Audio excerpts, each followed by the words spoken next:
legend lives on from the Chippewa on down of the big lake they call Gitchagumi. The lake, it is said, never gives up her dead when the skies of November turn gloomy.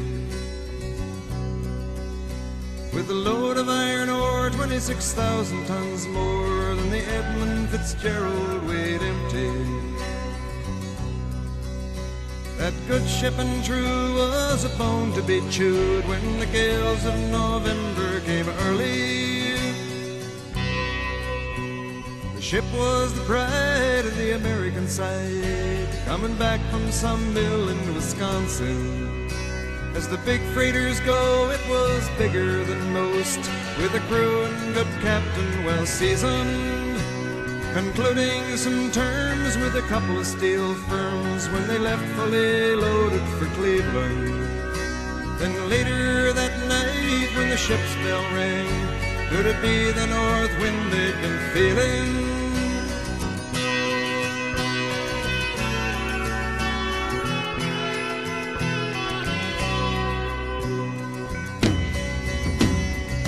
And the wires made a tattletale sound, and the wave broke over the railing. And every man knew, as the captain did too, 'twas the witch of November come stealing. The dawn came late and the breakfast had to wait when the gales of November came slashing. When afternoon came, it was freezing rain in the face of a hurricane west wind.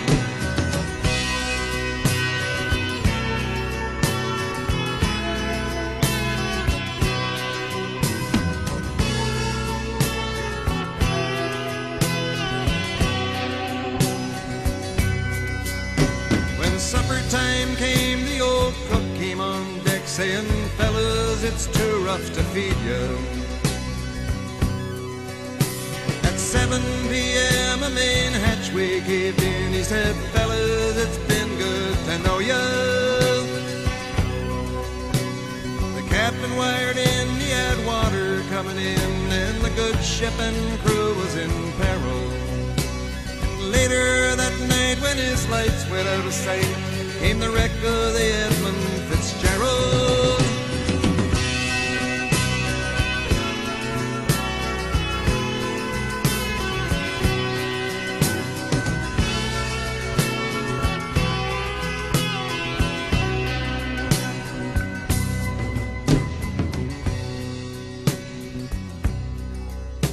Does anyone know where the love of God goes when the waves turn the minutes to hours?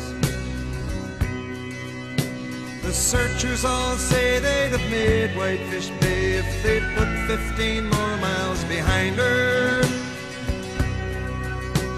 They might have split up or they might have capsized. They may have broke deep and took water. And all that remains is the faces and the names of the wives and the sons and the daughters.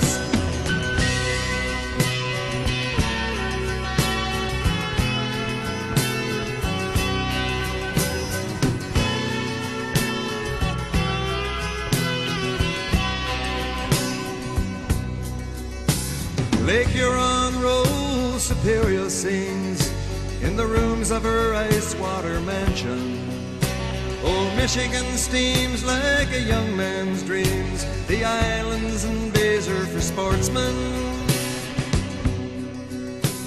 And farther below, Lake Ontario takes in what Lake Erie can send her. And the iron boats go, as the mariners all know, with the gales of November remembered.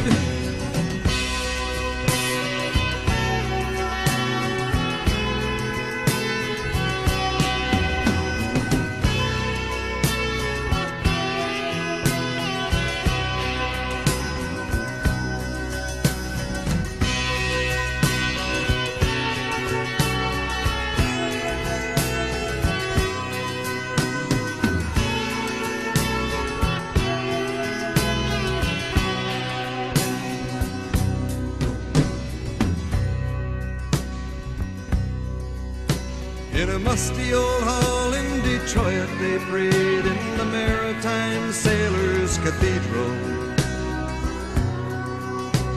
The church bell chimed till it rang 29 times for each man on the Edmund Fitzgerald.